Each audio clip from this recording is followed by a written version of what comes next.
बिस्मिल्लाहिर्रहमानिर्रहीम। अस्सलाम वालेकुम dear students of second year class, lecture number 12। और जैसे आपको टॉपिक सामने नज़र आ रहा है और ये है काबीना मिशन प्लान 1946। हम बरसगीर में सियासी जद्दोजहद और पाकिस्तान बनने तक का जब ये फ़ासला देखते हैं तो ये बिल्कुल आखिर पर आता है। काबीना मिशन वो एक, मैं कहता हूँ, तारीख़ी मिशन था जिसका बनना और जो कुछ इसमें वाक़यात हुए उसके बाद पाकिस्तान की बुनियाद मजबूत तरीके से रख दी गई। हालांकि इससे पहले हमने आम इंतख़ाबात 1945-46 उसका पूरी हमने बात देखी कि कैसे कायद-ए-आज़म ने दावा किया था, शिमला कॉन्फ्रेंस की नाकामी हुई, कायद-ए-आज़म को मुरीद इल्ज़ाम ठहराया गया इस कॉन्फ्रेंस की नाकामी का। लेकिन जो मौक़िफ़ था कि वो मुसलमानों की वाहिद नुमाइंदा जमात मुस्लिम लीग है, कायद-ए-आज़म का ये मौक़िफ़ आम इंतख़ाबात 1945-46 में दुरुस्त साबित हुआ कि 30 जो मरकज़ की नशस्तें थी मुसलमानों के लिए, वो 30 की 30 मुस्लिम लीग के मुसलमानों ने जीते। इसके बाद हम 1945 इसका तारुफ़ ही साथ में हम शुरू कर देते हैं। तो इसके तारुफ़ में हम लिखेंगे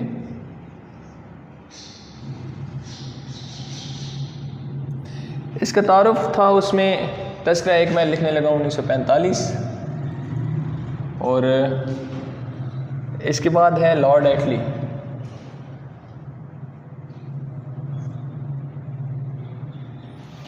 उन्नीस 1945 में लेबर पार्टी बरसर इक़्तिदार आती है बरतानिया में। बरसगीर में जो सियासत की बेचैनी थी इसको ख़त्म करने के लिए लॉर्ड एटली एक मिशन भेजते हैं बरसगीर में, क्योंकि वो उनकी काबीना का मिशन था इसलिए इसको काबीना मिशन कहा जाता है। इसके 3 अफराद थे, सर स्टैफर्ड क्रिप्स, वही क्रिप्स मिशन वाले, ईवी अलेक्जेंडर और सर पैथिक लॉरेंस। ये 3 अफराद बरसगीर आए। ये क्योंकि बरतानवी काबीना का हिस्सा थे इसलिए इसको काबीना मिशन कहा जाता है। इसके 2 मकासद थे।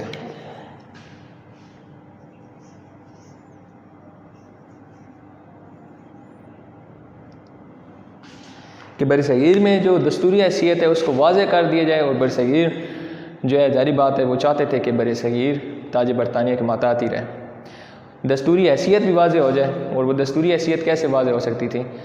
जब तक यहाँ की जो सियासी ताकतें हैं वो किसी एक बात पर मुत्तफ़िक ना हो जाए, किसी एक कानून पर मुत्तफ़िक ना हो जाए, तो दस्तूर की हैसियत तो तभी वाज़े होती थी। दूसरा मकसद हिंदू और मुसलमानों के दरमियान खलीज को कम करना, ये जो उनके दरमियान फासला है उसको ख़त्म करना, कोई ऐसी चीज़ तय करना। जैसे क्रिप्स मिशन भी उसी का ऐसा रहा, शिमला कॉन्फ्रेंस में भी कमो बेश यही बातें होती रहीं।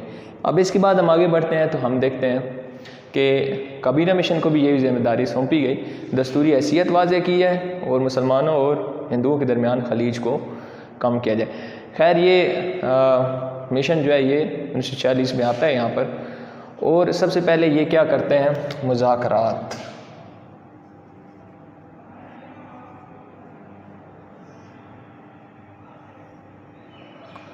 मुज़ाकरात ये किसे करते हैं?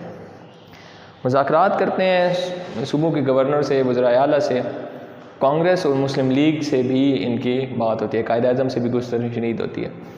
कांग्रेस वही अपना मौक़िफ़ जो उनका मंशूर 1945-46 इंतख़ाबात था, बरसगीर एक वादत की सूरत में ही रहे, तकसीम नहीं होगी, कोई स्कीम ऐसी कबूल नहीं की जाएगी। जबकि दूसरी तरफ कायद-ए-आज़म ने मिशन से बातचीत की।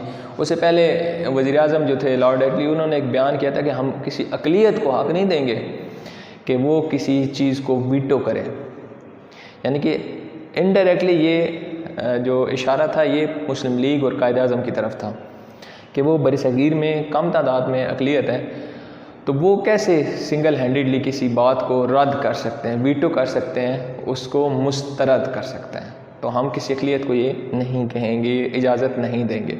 ये बड़ा सख्त बयान था। कायद-ए-आज़म ने मिशन से बातचीत करते हुए कहा कि मुसलमान जो है वो जुदागाना हैसियत रखने वाली कौम है, उसका बिल्कुल अलग तशख़्ख़ुस है, जो दूसरी जो अक़वाम यहाँ पर रह रही हैं उनसे बिल्कुल जुदा है, और उनको पूरा पूरा हक़ है कि वो अपनी मर्ज़ी के मुताबिक अपनी ज़िंदगी जो है वो गुजारें, और अगर वो मुतालबा कर रहे हैं अलग वतन का तो ये मुतालबा नाजायज़ नहीं है, और बरसगीर का सियासी हल भी इसी चीज़ में मौजूद है। यानी कि जो यहाँ पर जितनी सियासी बेचैनी है उसका हल इसी चीज़ में मौजूद है। खैर ये गुफ्तगू वगैरह तमाम हो गई। उसके बाद तजावीज़ दी गई।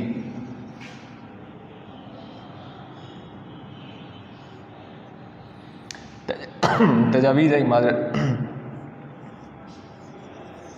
16 मई 1940 को इस मिशन ने अपनी तजावीज़ दी। वो तजावीज़ क्या क्या थी? सो पहली तजवीज़ मैं यहाँ पर लिखने लगा।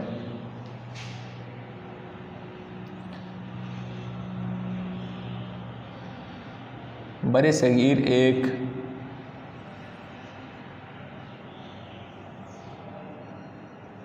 यूनियन। पहली बात कही कि बरे सगीर एक यूनियन होगा। कैसे? इसमें मुख्तलिफ यानी कि जो रियासतें हैं और सूबे वो सारे इसके अंदर होंगे। एक वफाक बनाया जाएगा यानी कि एक हेडक्वार्टर बनाया जाएगा और तमाम बरे सगीर जो है वो उसमें वो कानून की अमलदारी उस अमल में लाई जाएगी। ठीक है, इसमें मुतअद्दिद रियासतें और सूबे शामिल होंगे इस बरे सगीर में। इसको कि यूनियन की शक्ल दी जाएगी। एक वफाक बनाया जाएगा। वफाक के पास दिफा, अमूर ख़ारजा और मवासलात जैसे शोबे होंगे। टैक्स वगैरह का महकमा जो है ना महसूलात का, वो भी किसके ज़िम्मा होगा? वफाक के ज़िम्मा होगा। बाकी इख्तियारात जो होंगे वो सूबों के सपोर्ट कर दी जाएंगे। यानी कि वफाक के पास ज़्यादा अथॉरिटी होगी, उससे कम अथॉरिटी जो है वो सूबों के पास होगी। बरे सगीर एक यूनियन करार दिया गया। क्या करार दिया गया? एक यूनियन। इसके बाद बात की गई सूबाई ग्रुप।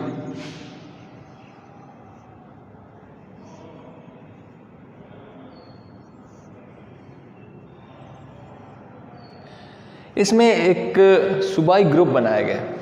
वो कौन कौन से थे? वो 3 ग्रुप थे, ए, बी और सी। बिहार, उड़ीसा यानी कि हिंदुओं के अक्सरियत के जितने इलाके थे, ठीक है, बिहार, उड़ीसा, यूपी, सीपी वगैरह, सेंट्रल प्रदेश, उत्तर प्रदेश, ये तमाम के तमाम जो हैं ये ग्रुप ए में रखे गए। किस में रखे गए? ग्रुप ए में। बिहार, उड़ीसा, सीपी, यूपी वगैरह, मद्रास वगैरह। ग्रुप बी में पंजाब, सिंध और खैबर पख्तूनख्वा रखे गए। ग्रुप बी में पंजाब, सिंध, खैबर पख्तूनख्वा जो आज का हमारे पाकिस्तान है। ग्रुप सी में बंगाल और आसाम को रखा गया। बंगाल के भी 2 हिस्से थे, यानी कि जैसे पंजाब में आधी आबादी मुसलमानों की, आधी हिंदुओं की, और उधर बंगाल में भी मशरक़ी और मगरबी भी ऐसे ही था। और आसाम का सिर्फ एक ज़िला सैलट जो था वो मुस्लिम आबादी का ज़िला था। इसका तस्करा जो है वो अगले टॉपिक्स में किया जाएगा, जैसे कि 3 जून 1947 का मंसूबा है। तो ये 3 ग्रुप बनाए गए। पहले ग्रुप में हिंदुओं के तमाम इलाके, ग्रुप बी में पंजाब, सिंध और खैबर पख्तूनख्वा, सी में बंगाल और आसाम। ये एक नई तर्ज का यानी कि सूबाई ग्रुप बंदी जो है ये बनाई गई।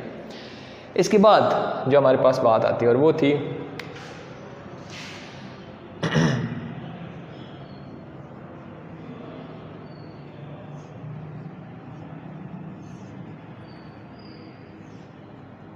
मरकज़ी आइन साज असम्बली। यानी कि मरकज़ी आइन साज असम्बली जो है वो सूबों के जो लोग हैं, सूबाई असम्बलियाँ मरकज़ी आइन साज असम्बली का इंतखाब करेंगी। यानी कि जो मरकज़ का आइन बनाने के लिए असम्बली बनाई जाएगी, सूबों उसमें से जो लोग जीते हैं उनमें से लोग इकट्ठे होकर मरकज़ में आइन साज असम्बली के लिए वो नशिस्त करेंगे। जब मरकज़ में आइन बन जाएगा तो हर सूबा अपना अपना आइन बनाएगा। पहले मरकज़ में आइन बनेगा और उसके बाद हर सूबा अपना अपना आइन बनाएगा। और मरकज़ी आइन साज असम्बली का इंतखाब कैसे होगा? सूबाई असम्बलियों के अरकान जो है मरकज़ी आइन साज असम्बली का इंतखाब करेंगे। इसके बाद हमारे पास हेडिंग आती है और वो है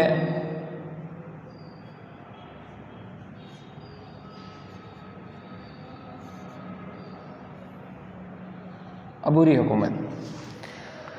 अबूरी हुकूमत जिस कहते हैं इंटरिम गवर्नमेंट, जो वक्ती तौर पे काम करती है। कुछ ख़ास मकासद होते हैं, जैसे इलेक्शन अगर हो जाए, यानी कि एक हुकूमत अपनी मुद्दत पूरी कर ले या ना करे, उसके बाद दूसरे इलेक्शन होने तक हुकूमत को तो ज़ाहिर बात है चलाना होता है। तो वो कुछ लोग जो है वो अबूरी तौर पर काम करते हैं, वक्ती तौर पर, उसको कहते हैं अबूरी हुकूमत या इंटरिम गवर्नमेंट। यहाँ पर अबूरी हुकूमत जो है वो कायम की गई और कहा गया कि कायम की जाएगी, जिसमें बड़ी सियासी जमातें जो है बरसगीर की उनके नुमाइंदे उसमें शरीक होंगे। मरकज़ी आइन बनने तक, ठीक है, ये अबूरी हुकूमत जो है वो कायम रहेगी। जब ये आइन बन जाएगा, ठीक है, तो फिर अगर कोई सूबा अपना ग्रुप चेंज करना चाहता है, यानी कि ए से बी में, बी से सी में, सी वाले ए में आना चाहते हैं, तो वो भी उसके बाद ही आएंगे। अबूरी हुकूमत बनने के बाद जब आइन बन जाएगा मरकज़ में, तो अगर कोई सूबा चाहे तो अपना ग्रुप तब्दील कर सकेगा। और इस अबूरी हुकूमत में बड़ी सियासी जमातें जो बरसगीर के हैं उनके नुमाइंदे शरीक होंगे। इसके बाद हमारे पास हेडिंग आती है और वो आती है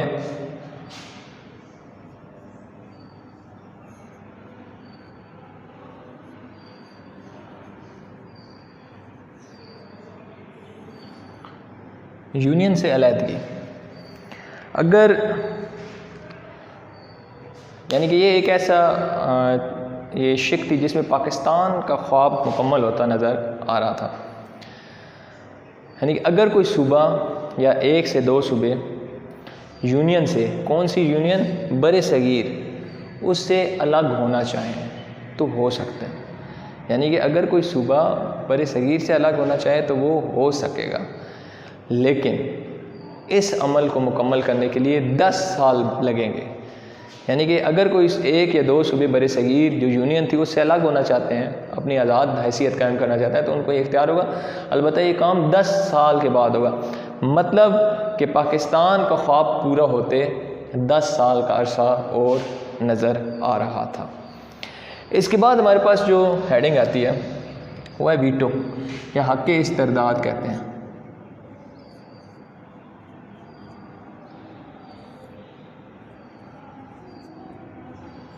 हक़ इस्तरदाद मुस्तरद करने का हक़। अब ये बड़ी एक दिलचस्प चीज़ थी। ये नुक्ता रखा गया था क्रिप्स मिशन को देखते हुए, शिमला कॉन्फ्रेंस को देखते हुए। ये नुक्ता फेवर कर रहा था कांग्रेस को। वो कैसे? यहाँ तो बात हो गई कि अगर बरसगीर से कोई अलग होना चाहते 10 साल उसको लगेंगे। यहाँ पर कहा गया कि अगर कोई जमात इन तजावीज़ को जो कि काबीना मिशन ने दी हैं इसको नापसंद करते हैं तो उनको पूरा इख्तियार है कि वो इसकी नापसंद कर सकते हैं और इसको मुस्तरद कर सकती हैं इन तजावीज़ को। अलबत्ता अबूरी हुकूमत में वही शामिल होगा जो इन तजावीज़ को मानेगा। यानी कि सीधी बात कि अगर तजावीज़ को मानेंगे तो 10 साल बाद पाकिस्तान बनेगा, नहीं मानेंगे तो अबूरी हुकूमत में भी शामिल नहीं किया जाएगा। चाहे आप 30 नशिस्तें जीत चुके हैं, चाहे सूबों की सतह पर बहुत बड़ी कामयाबी हासिल कर चुके हैं। ये नुक्ता रखा गया था कांग्रेस को खुश करने के लिए कि पाकिस्तान का तो मुतालबा इसमें था ही नहीं, माना ही नहीं गया, तो यकीनन मुस्लिम लीग वाले इसको मुस्तरद कर देंगे। तो जब मुस्तरद करेंगे तो हुकूमत अक्सरियत की बुनियाद पर, और वैसे भी जैसे कहा गया, तो वो किसके पास आएगी? हिंदुओं के पास आ जाएगी और पाकिस्तान का ख्वाब ख़त्म हो जाएगा। ये थी वो तजावीज़। मैं दोबारा से बता रहा हूँ, फिर इसको बाद में रिपीट नहीं करेंगे। बरसगीर को एक यूनियन बनाया गया, मुतअद्दिद सूबे और रास्ते होंगे। मरकज़ के पास ज़्यादा इख्तियारात थे, सूबों के पास कम थे। सूबाई ग्रुप बनाए गए A, B, C, ठीक है, और A वाले में सारे हिंदुओं के थे, B और C में हिंदुओं और मुसलमानों के मिक्स। मरकज़ी आइन साज़ असम्बली का इंतखाब सूबाई असम्बली के अरकान करेंगे और अबूरी हुकूमत एक कायम की गई जिसमें बड़ी सियासी जमातों के लोग वो उसमें शामिल किए जाएंगे, जो आइन बने तक अबूरी तौर पर कायम करेगी। और अगर उसके बाद कोई सूबा अपना ग्रुप चेंज करना चाहता है, ग्रुप चेंज कर सकेगा। अगर कोई एक या दो सूबे अपने ग्रुप से यूनियन से अलग होना चाहते हैं बरसगीर से, इस अमर के लिए 10 साल की ज़रूरत होगी। इसके बाद था कि जो इन तजावीज़ को मानेगा वो अबूरी हुकूमत का हिस्सा होगा, जो नहीं मानेगा वो अबूरी हुकूमत का हिस्सा नहीं बनेगा। अब यहाँ पर काबीना मिशन पर आ जाते हैं रद्द अमल। रद्द अमल में कांग्रेस और मुस्लिम लीग,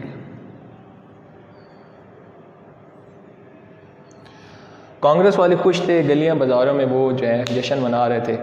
नेहरू ने कहा कि इस मिशन ने जिना का पाकिस्तान दफन कर दिया। इस मिशन ने जिना का पाकिस्तान जो है उसको दफन कर दिया। दूसरी तरफ मुस्लिम लीग के कारकुन मायूस थे कि पाकिस्तान का मुतालबा इसमें माना ही नहीं गया, और कायद आज़म ने कहा कि मुझे अफसोस है कि मिशन पाकिस्तान का जो मुतालबा है उसके ऊपर ज़रा भी तवज्जो ना दी, कि हम वसूख से कहते हैं कि बर सगीर का सियासी मसले का हल जो है वो तकसीम की सूरत में ही होगा।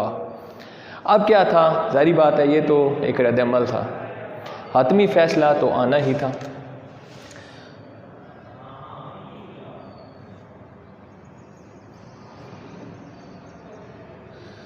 हतमी फ़ैसला भी दोनों का था, कांग्रेस और मुस्लिम लीग का।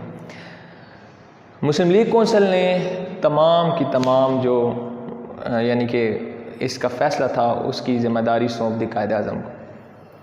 अब उम्मीद की जा रही थी कि कायद आज़म यही कहेंगे कि इसको मुस्तरद कर देते हैं क्योंकि इसमें पाकिस्तान का मुतालबा नहीं माना गया, लेकिन पूरी सूरत हाल को देखते हुए कायद आज़म ने काबीना मिशन की तमाम तजावीज़ को मंजूर कर लिया। अब मुस्लिम लीग वाले खुश हो गए और कांग्रेस वाले परेशान हो गए। ये कहा गया कि आज नहीं तो 10 साल बाद तो पाकिस्तान बन ही जाएगा। तो अब कांग्रेस वाले परेशान हो गए। अब याद रखिएगा एक बात कही गई कि जो तमाम तजावीज़ मानेगी अबूरी हुकूमत का हिस्सा वो बनेगी, जो नहीं मानेगी अबूरी हुकूमत का हिस्सा नहीं बनेगी। अब कांग्रेस मुसीबत में पड़ गई।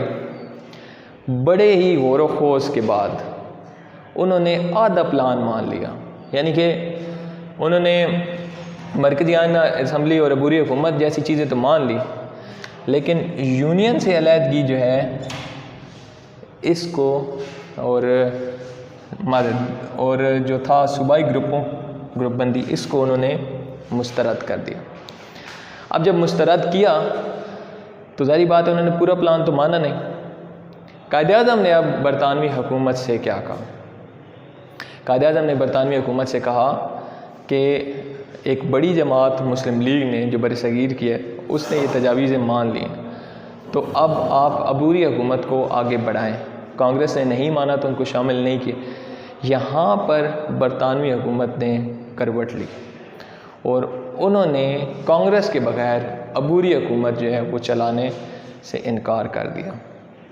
ये कोई छोटी बात नहीं थी। कायद आज़म को वादा खिलाफ़ी जो बरतानी हुकूमत की इस पर शदीद गुस्सा आया और उन्होंने कहा कि ये खुली जंग का आगाज़ कर दिया है।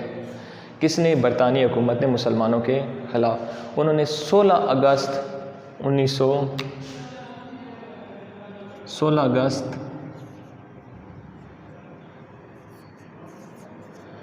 1940 का दिन यौम रास्त इक़दाम करार दिया, डायरेक्ट एक्शन डे करार दिया। मुसलमानों के ख़िलाफ़ बरतानी हुकूमत बड़ी खुल के सामने आ गई और कांग्रेस के हवाले से जो उनकी फेवर थी वो भी बड़ी खुल कर सामने आ गई। यहाँ पर हमारे ये टॉपिक जो है ये इख्तिताम पजीर होता है। इसको दोबारा से ज़रा एक दफ़ा देख लेते हैं कि सियासी बेचैनी वही जो सारा तसलसल 1940 के बाद आ रहा था, उसमें लॉर्ड एटली 1945 लेबर पार्टी बरसर इक़्तिदार आई बरसगीर के हालात को देखने के लिए और उसका कोई हल निकालने के लिए काबीना मिशन भेजा गया। इसमें 3 अफराद थे, EV Alexander, sir Patrick Lawrence और स्टैफर्ड क्रिप्स। वो आते हैं और उनके मकसद 2 ही थे, दस्तूरी हैसियत वाज़ह की जाए बरसगीर की और बरसगीर में, और उसके अलावा हिंदू मुस्लिम जो खलीज है इसको कम किया जाए। मुज़ाकरात होते हैं, मामलात बिल्कुल वाज़ह थे। कांग्रेस तकसीम के मुखालिफ, कायद आज़म तकसीम के हक़ में थे। वो तजावीज़ देती हैं बरसगीर एक यूनियन होगा, सूबाई ग्रुपबंदी होगी, मरकज़ी आईन असम्बली अबूरी हुकूमत कायम की जाएगी, यूनियन से अलहदगी और हक़ इस्तरदाद। रद्द-ए-अमल के तौर पर कांग्रेस बड़ा पसंद करती है, मुस्लिम लीग वाले जो होते हैं वो इस मायूज़ हो जाते हैं। नेहरू कहता है कि जिना का पाकिस्तान दफन हो चुका। मुस्लिम लीग के जो लोग थे वो मुसलमान परेशान थे। कायद आज़म ने भी कहा कि पाकिस्तान का मुतालबा है ही नहीं इसमें, लेकिन हम वसूख से कहते हैं बरसगीर का हल जो है वो तकसीम के ही हवाले से। खैर हतमी फ़ैसले में कायद आज़म सारी तजावीज़ मान लेते हैं, अलबत्ता कांग्रेस आधी तजावीज़ मानती है। कायद आज़म कहते हैं कि अबूरी हुकूमत इनके बग़ैर कायम की जाए और बरतानिया इससे इनकार कर देता है।